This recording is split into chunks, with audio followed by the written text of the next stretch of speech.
नमस्कार विद्यार्थी मित्रों, गया लेक्चर में આપણે તો અનિયત સંકલન એ તો એનું ભૌમિતિક અર્થઘટન આપણે કરી ગયા કે કોઈપણ વિધેયનું અનિયત સંકલન એક વક્રનો સમુદાય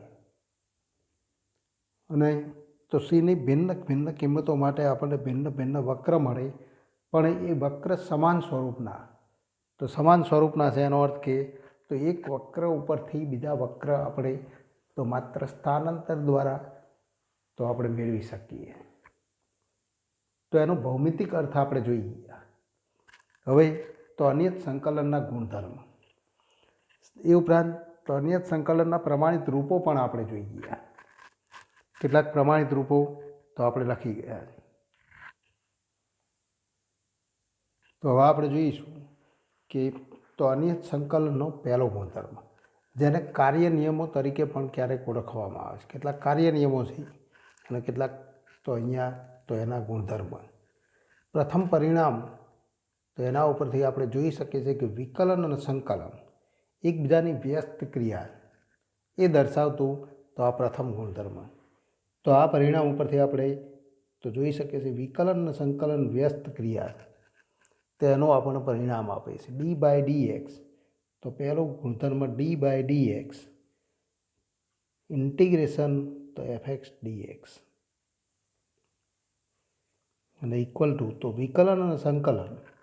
તો કોઈ વિધેય ઉપર અગાઉ તો સંકલન લાગુ પાડવામાં આવે, ત્યારબાદ વિકલન લાગુ પાડવામાં આવે તો એ આપેલું વિધેય મળે તો equal to f x.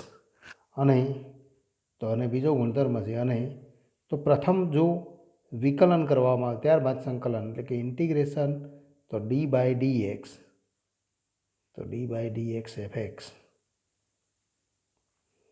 D x અને ઇક્વલ ટુ એટલે કે વિધેય એફના વિકલિતનું તો સંકલન મેળવવામાં આવે. એક્સની સાપેક્ષ વિકલન તો વિકલિતનું તો સંકલન મેળવવામાં આવે. અને આપણે બીજા સ્વરૂપે લખી શકીએ integration f dash x d x તો ઇક્વલ ટુ તો આપણે લખી શકીએ એફ એક્સ પ્લસ સી.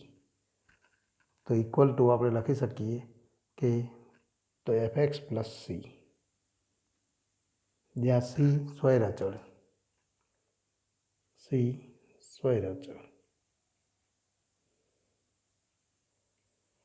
તો સી એ સ્વૈરાચળ. તો આ બે ગુણધર્મ અહીંયા આપણે જોઈ શકીએ છીએ. વિકલન અને સંકલન તો એ બંને ક્રિયાઓ આપોઆપ દૂર થાય. પ્રથમ આપણે સંકલન કરીએ વિધેયનું, ત્યારબાદ એનું વિકલન કરવામાં આવે તો એ આપેલું જ વિધેય મળે. પણ પ્રથમ જો વિકલન કરી ત્યારબાદ સંકલન કરવામાં આવે તો આપેલ વિધેય પ્લસ અચળાંક સ્વૈરાચળ સી પણ મળે. તો આની સાબિતી, તો સાબિતી પણ ખૂબ સરળ છે. ધારો કે એફ એ તો સ્મોલ એફનો પ્રતિવિકલિત છે. એફ એ સ્મોલ એફનો પ્રતિવિકલિત છે.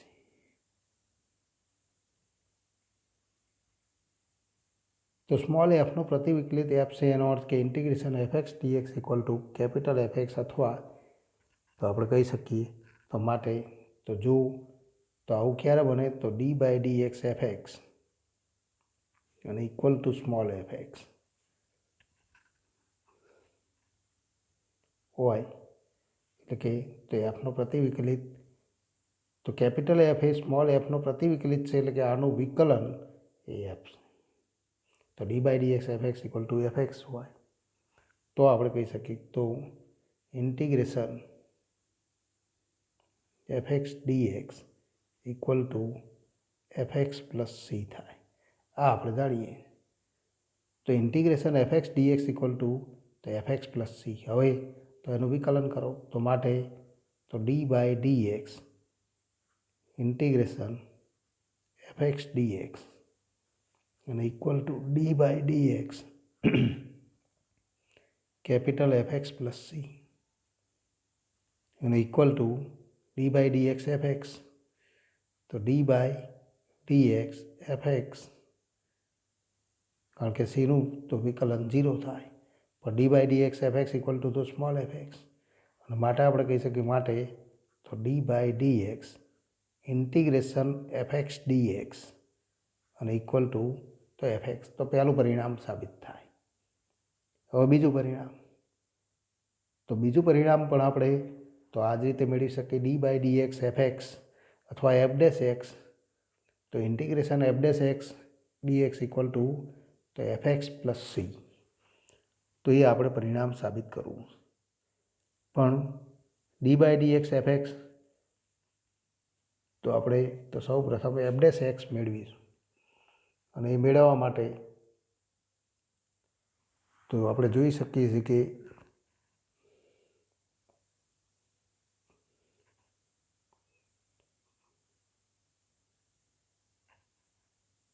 કે d by d x f x અથવા f dash x equal to, હવે f dash x equal to d by d x તો એફ એક્સ. તો વિધેય એફનું વિકલન એફ ડેશ એક્સ માટે તો ફરી પ્રતિવિકલનની વ્યાખ્યાથી આપણે કહી શકીએ integration f dash x d x. તો સીધે સીધું આપણે લખી શકીએ integration f dash x d x અને ઇક્વલ ટુ તો એફ એક્સ મળે.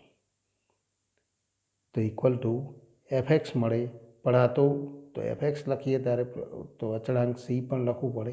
તો એક પ્રતિવિકલિત એફ એક્સ છે માટે વ્યાપક પ્રતિવિકલિત એફ એક્સ પ્લસ સી, જ્યાં સી સ્વૈર અચળ અથવા સંકલનનો અચળાંક.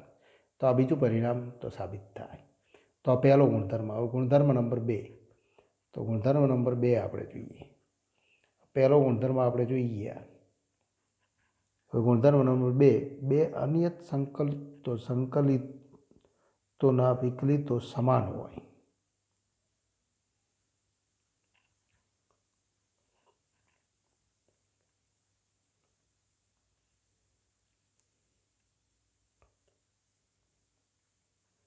બે અનિયત સંકલિતોના વિકલિત સમાન હોય.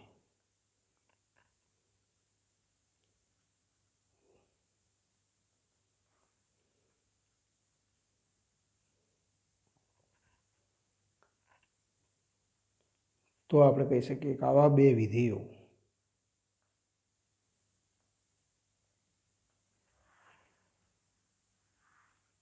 એક જ સમુદાયના તો વક્ર દર્શાવે.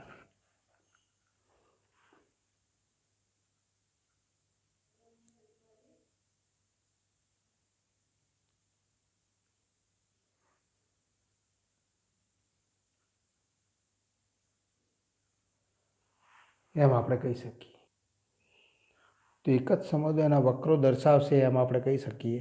અને તો એવા વક્રોને આપણે તો સમતુલ્ય વક્રો કહીએ. તેથી તે બે તો સમતુલ્ય વક્રો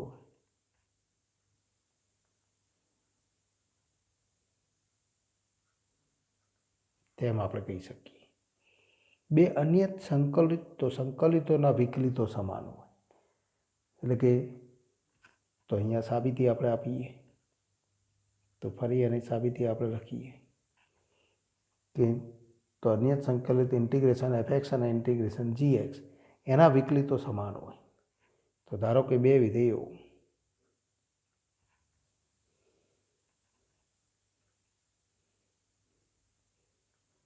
એફ અને જી માટે d by d x integration f x d x equal to d by d x integration g x d x. તો બે વિધેયના સંકલિતોના વિકલિતો સમાન હોય. તો આ બે વિધેયો એક જ સમુદાયના વક્રો દર્શાવશે એવું આપણે સાબિત કરવું. તો હવે તો આપણને આપેલું તો d by d x integration f x d x બરાબર આવું સ્વરૂપ થાય. તો માટે આપણે કહી શકીએ માટે ડી બાય ડી એક્સ આ પદને આપણે આ બાજુ લઈએ તો વિકલનના તો કાર્ય નિયમથી integration f x d x minus integration g x d x, તો આ બંનેનો તફાવત તો એનું વિકલન 0 થાય. અને માટે આપણે કહી શકીએ ઇન્ટિગ્રેશન તો એફએક્સ ડીએક્સ ઇક્વલ ટુ તો માટે તો integration f x d x minus integration g x d x અને ઇક્વલ ટુ તો અચળાંક સી, જ્યાં સી એ સ્વૈર અચળાંક. અને માટે આપણે કહી શકીએ કે integration f x d x equal to તો ઇન્ટિગ્રેશન જીએક્સ પ્લસ સી. તો આના ઉપરથી આપણે કહી શકીએ માટે ઇન્ટિગ્રેશન એફએક્સ ડીએક્સ અને equal to integration g x d x plus c. તો આ બંને વક્ર સમતુલ્ય તો આમ આપણે કહી શકીએ કે આમ તો વક્રના સમુદાયો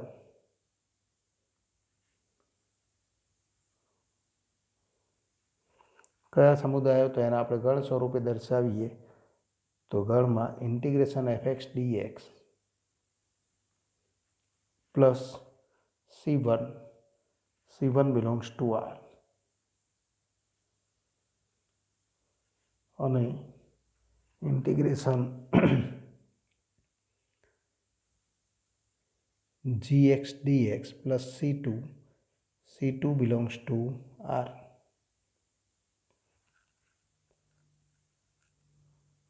તો આવા બે સમુદાય તો સમતુલ્ય છે એમ કહી શકાય. અને સમતુલ્ય છે માટે તો અહીંયા અચળાંક આપણે લખવાની જરૂર રહેતી નથી. એનો અર્થ કે તો એને આપણે આ પ્રમાણે સીધું લખી શકીએ છીએ, પ્લસ સી લખવાની જરૂર રહેતી નથી. તો આવા તો સમતુલ્ય તો આવા સમતુલ્ય તો વક્રો માટે તો integration f x d x equal to integration g x d x દર્શાવાય છે. ઇન્ટિગ્રેશન જીએક્સ ડીએક્સ દર્શાવાય. પ્લસ C1 અને પ્લસ C2 તો એ દર્શાવવાની જરૂર રહેતી નથી. તેમાં સ્વૈર અચળ દર્શાવાતો નથી, જેમાં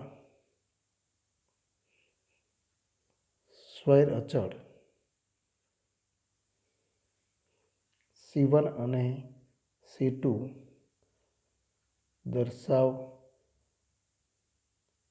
દર્શાવવો જરૂરી નથી અથવા દર્શાવાતો નથી, જે સંકલનના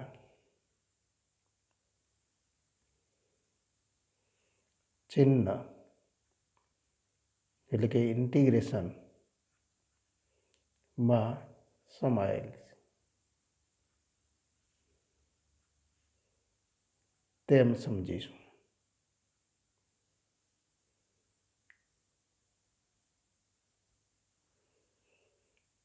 તો હવે ત્રીજો ગુણધર્મ.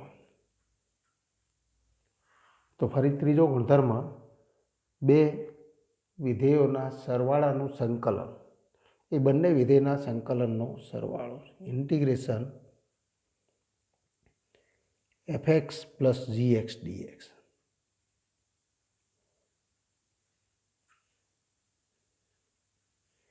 Equal to integration f x d x plus integration g x d x. તો આની સાબિતી અલગ અલગ ઘણી બધી રીતે આપી શકાય. બે વિધેયના સરવાળાનું અનિયત સંકલન એ બંને વિધેયના તો અનિયત સંકલનના સરવાળા બરાબર થાય, જેને આપણે કાર્ય નિયમ તરીકે પણ ઓળખીએ. અને આ કાર્ય નિયમ તો એની સાબિતી અહીંયા તો ગુણધર્મ 1 અને ગુણધર્મ 2થી આપણે આપીશું કે અહીં તો સાબિતી. તો આ બંને સંકલન તો સમાન છે એ સાબિત કરવા માટે તો d/dx તો આ બાજુના વિધેયનું તો વિકલન કરીએ fx પ્લસ gx dx અને ઇક્વલ ટુ તો fx પ્લસ gx, કારણ તો ગુણધર્મ 1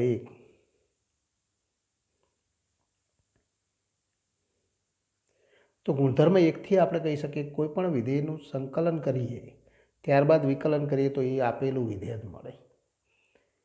અને તો ફરી આનું વિકલન કરો d by dx integration fx dx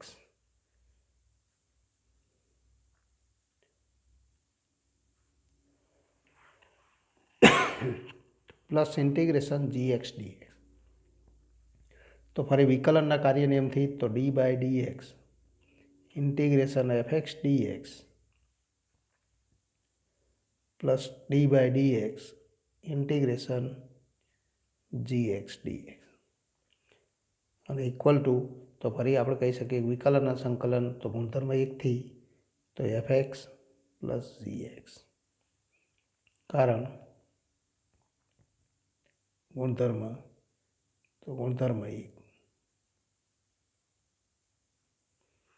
હવે ગુણધર્મ 2થી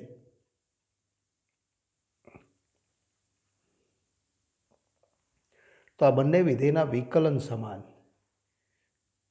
પ્રથમ વિધેયનું વિકલન fx પ્લસ gx અને બીજા વિધેયનું વિકલન પણ fx પ્લસ gx, માટે આ બંને સમતુલ્ય છે. માટે આપણે કહી શકીએ માટે એ બંને સંકલન સમતુલ્ય થાય એટલે કે ઇન્ટિગ્રેશન fx gx તો integration fx plus gx dx અને equal to integration fx dx plus integration gx તો dx. તો આ ગુણધર્મ 2થી સાબિત થાય કે કોઈ પણ બે તો સંકલનના વિકલન તો વિકલિતો સમાન હોય તો એ બંને સમતુલ્ય થાય.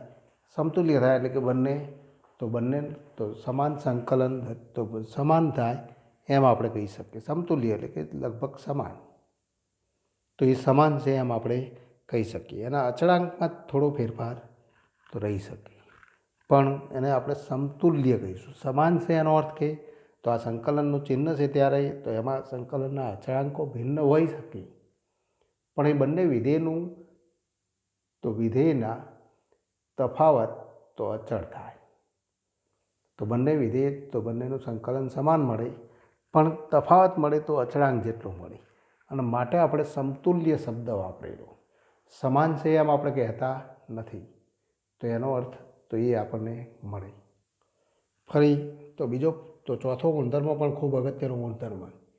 ત્રીજો ગુણધર્મ જોઈએ એમ ચોથો ગુણધર્મ તો એ પણ કાર્ય નિયમ તરીકે આપણે વાપરીશું કે કોઈ વાસ્તવિક સંખ્યા કે માટે અથવા વાસ્તવિક અચળાંક તો કોઈ વાસ્તવિક સંખ્યા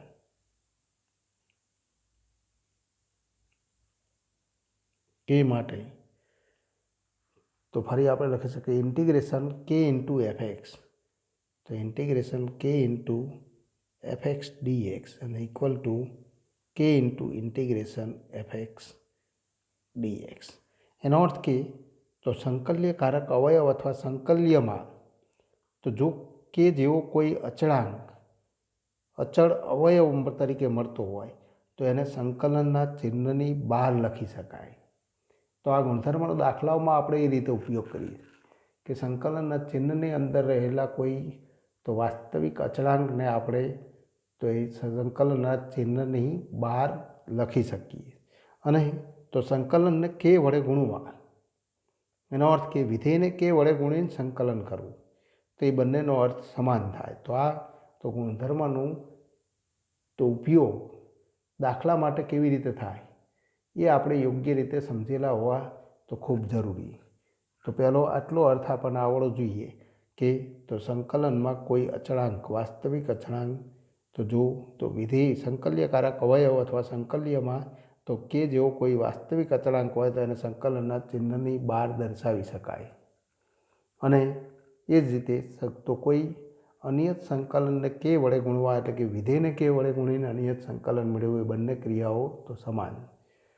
તો હવે સાબિતી તો આની સાબિતી પણ હમણાં આપણે જોઈ ગયા એ જ રીતે આપણે આપીશું. તો સાબિતી ગુણધર્મ 1થી તો બંનેના વિકલન આપણે મેળવી દઈશું.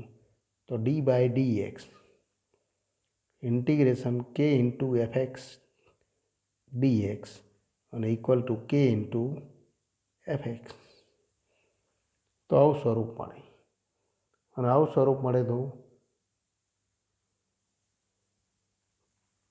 તો અને તો ફરી આપણે બીજું તો આ બાજુનું વિકલન મેળવીએ અને d/dx તો ફરી આ બાજુનું વિકલન કરીએ એટલે કે k into fx, k into integration fx dx અને ઇક્વલ ટુ વિકલનમાં તો k અચળાંક બહાર લઈ શકાય છે, તો k into d/dx integration fx dx અને ઇક્વલ ટુ તો k ઇન્ટુ fx. અને માટે બંને સંકલન સમાન હોવાથી તો માટે આપણે કહી શકીએ ગુણધર્મ 2થી તો આપણે કહી શકીએ કે integration k fx dx equal to k into integration fx dx. કારણ કે બંનેનું સંકલન તો વિકલન સમાન, અને માટે તો એ બંને તો સમાન થાય એમ આપણે કહી શકીએ. તો ફરી ગુણધર્મ નંબર 5. તો બે કાર્ય નિયમો આપણે જોઈ ગયા. ગુણધર્મ નંબર તો 3 અને 4. તો એ બંને ગુણધર્મ ઉપરથી આપણને વ્યાપક સ્વરૂપે તો એક બીજું અગત્યનું પરિણામ મળે. જો f1 f2 f3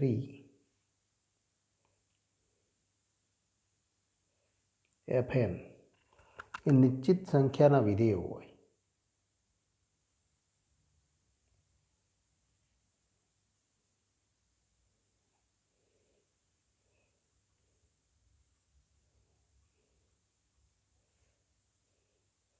તથા k1 k2 k3 up તો kn એ વાસ્તવિક સંખ્યાઓ.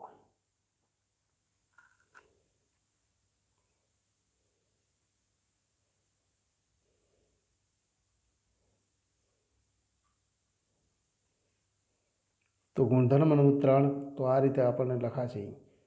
તો નંબર 1 તો ફરી આપણે તો નંબર 1 લખીશું ઇન્ટિગ્રેશન તો k1 into f1 x1 k1 into f1 plus k2 into f2, અથવા તો આ પ્રમાણે લખીએ k1 f1 x plus k2 f2 x plus up to plus kn fn x dx અને equal two k1 into integration f1 x dx plus k2 into integration તો f2 x dx plus up to plus kn into integration fn x તો dx. ગુણધર્મ number 3 અને 4 એના સમન્વયથી આ વ્યાપક પરિણામ તો મળે. એટલે કે તો n વિધેયો તો ગુણધર્મ નંબર 3 હતું બે વિધેયના સરવાળા માટે. તો બે વિધેયના સરવાળાનું સંકલન એ બંને વિધેયના સંકલનનો સરવાળો થાય. તો અહીંયા 2 થી વધુ n વિધેયના તો સરવાળાનું સંકલન એ પ્રત્યેક વિધેયના સંકલનના સરવાળા બરાબર થાય. અને તો ફરી આપણે એને બીજા સ્વરૂપે લખીએ તો ફરી આપણે કહી શકીએ કે ગુણધર્મ નંબર 3 તો એનો પણ આપણે ઉપયોગ કરીએ છીએ. k1 તો આપણે બહાર લઈ લઈએ સંકલનના ચિહ્નની. k1 એ તો સંકલ્યકારક અવયવનો અચળાંક. તો k1 into integration f1 x dx plus k2 into integration f2 x dx. તો વ્યાપક સ્વરૂપે આ બંને નિયમોના ઉપયોગથી તો n નિશ્ચિત સંખ્યાના વિધેયોના સરવાળાનું સંકલન એ નિશ્ચિત વિધેયના સંકલનના સરવાળા બરાબર મળે. પણ અનંત સંખ્યામાં તો જો તો આપણને તો વિધેયો આપેલા હોય તો એના માટે આ પરિણામ સત્ય રહેતું નથી. તો એ પણ આપણે ધ્યાન તો રાખીશું. હવે તો કોઈ પણ વિધેય માટે તો પ્રતિવિકલન એટલે કે સંકલન તો સંકલન એ તો વિકલનની વ્યસ્ત ક્રિયા છે, માટે જ એને આપણે પ્રતિવિકલન એવું નામ આપેલું છે. તો માટે તો કોઈ પણ વિધેયનું તો સંકલન આપણે તો વિકલનની મદદથી અને અંતસ્ફૂર્ણાથી જેનું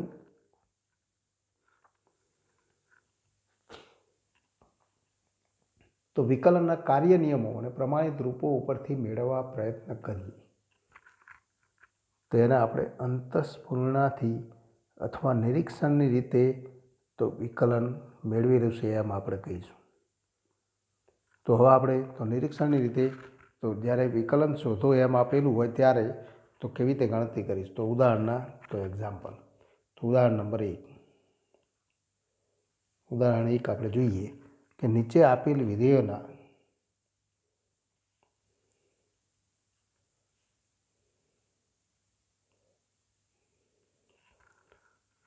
વિકલિત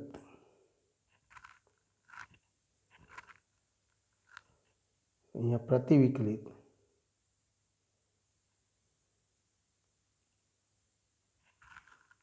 નિરીક્ષણની રીતે શોધો.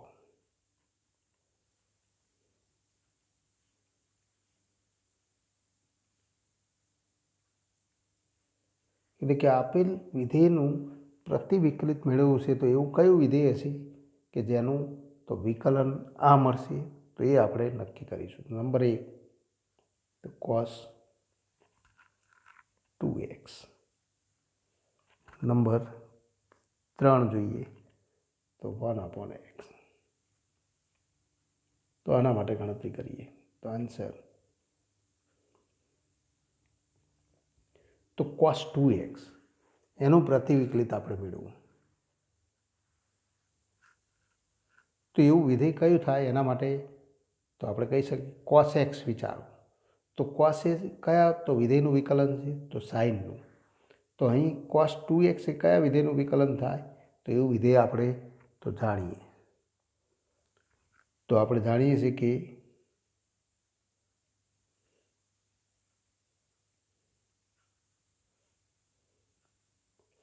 તો sin xનું વિકલન cos x થાય તો sin 2xનું વિકલન cos 2x થવું જોઈએ.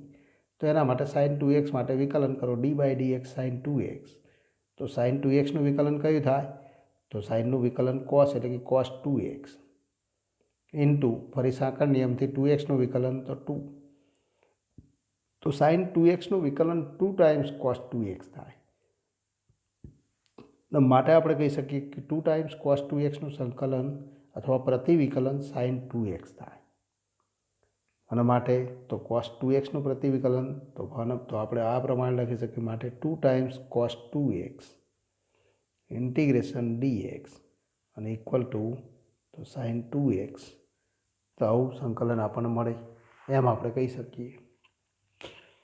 પણ તો અહીંયા 2 છે તો આપણે 2 બહાર લઈ લઈએ તો 2 ઇન્ટુ તો ફરી cos 2x સંકલનના ગુણધર્મથી તો ઇક્વલ ટુ sin 2x.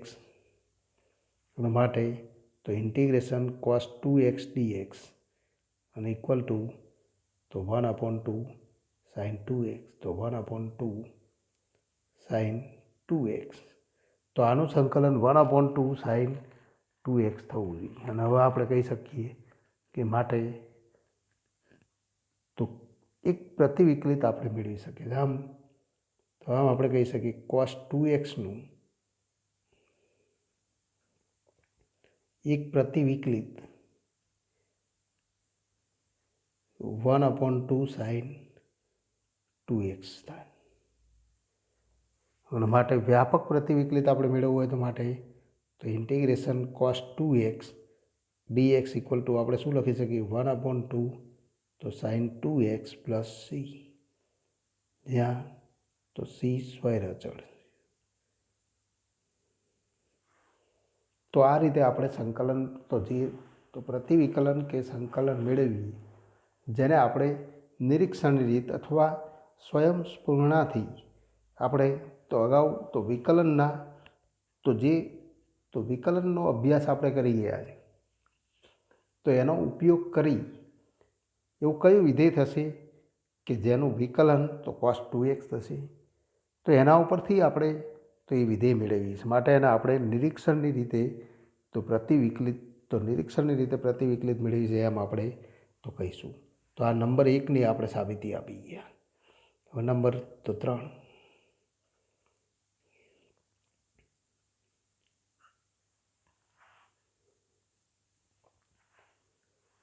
તો 1/x તો એનું આપણે પ્રતિવિકલિત મેળવવું. તો આપણે જાણીએ છીએ કે ફરી આપણે જાણીએ છીએ કે તો d/dx તો 1/x છે તો x 0 નથી.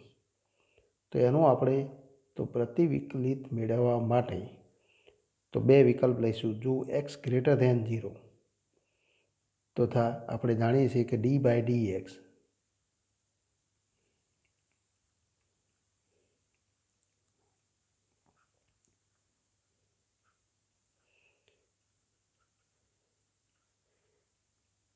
log of x, જ્યાં તો જો x > 0 તો d/dx log x અને ઇક્વલ ટુ તો 1/x અને જો x < 0 તો d/dx log of -x અને ઇક્વલ ટુ તો log -xનું વિકલન 1/-x ઇન્ટુ તો -1 એટલે કે ઇક્વલ ટુ પણ 1/x. તો માટે આપણે કહી શકીએ કે આનું વિકલન 1/x અને આનું વિકલન પણ 1/x. પણ આ બંનેના આપણે તો x તો 0 નથી અને આમ આપણે કહી શકીએ કે આમ તો બંને પરિણામો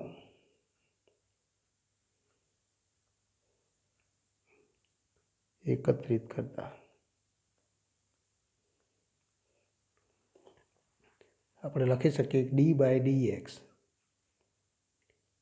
log x, કારણ કે x તો 0 નથી તો log x અને ઇક્વલ ટુ 1/x અને માટે integration 1/x dx equal to તો log x.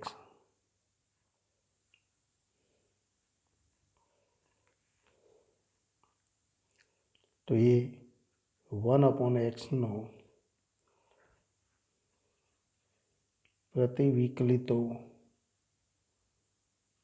પૈકીનું એક છે.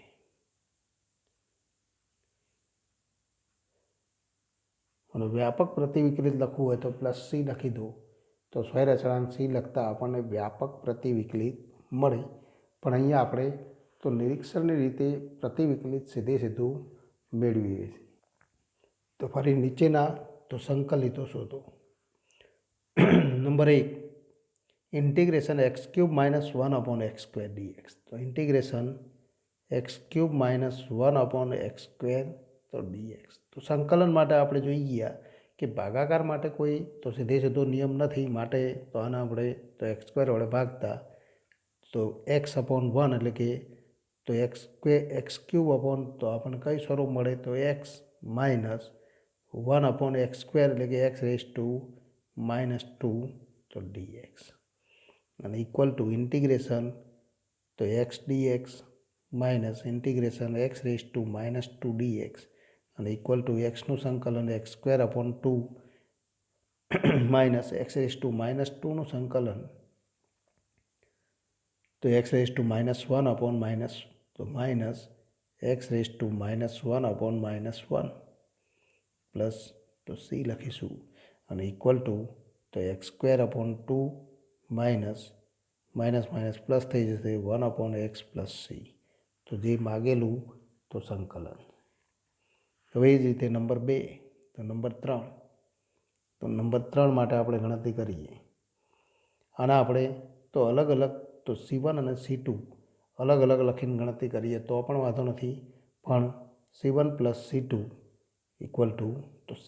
તો પ્રત્યેક જ્યાં સુધી સંકલનનું ચિહ્ન હોય ત્યારે એક તો દરેક પદ માટે અચળાંક ભિન્ન લખવા જરૂરી નથી. અહીંયા આપણે લખી શકીએ x²/2 + c1 minus x⁻1/- 1 + c2. તો c1 અને પ્લસ c2 કરીએ તો c1 + c2 અથવા c1 માઇનસ અહીંયા માઇનસ ચિહ્ન થશે તો -c2 એ બંનેનો તફાવત એને આપણે તો અચળાંક c તરીકે લખી દઈશું. Number 3 integration x⁵ plus 2 into e⁻x dx. તો ફરી તો ગુણધર્મ 4થી integration x⁵ dx plus 2 into integration e⁻x dx minus તો ઇન્ટિગ્રેશન 1/x dx. આ દરેકના તો સંકલન આપણે જાણીએ છીએ x⁵ 3/2નું સંકલન x⁵3/2 પ્લસ 1 એટલે કે 5/2 પ્લસ 2 ઇન્ટુ e⁻xનું સંકલન તો e⁻x અને માઇનસ તો ઇન્ટિગ્રેશન 1/x તો માઇનસ તો log તો x પ્લસ તો c આપણે લખી દઈશું. એટલે કે અલગ અલગ અચળાંક અહીંયા આપણે લખવાની જરૂર નથી. તો એ આપણે સંકલનનો અચળાંકો તો માત્ર એક જ વખત એનો ઉલ્લેખ કરીશું. એટલે કે અંતિમ જવાબમાં જ આપણે સંકલનનો અચળાંક લખીશું. અને આપણે હવે લખી શકીએ કે ઇક્વલ ટુ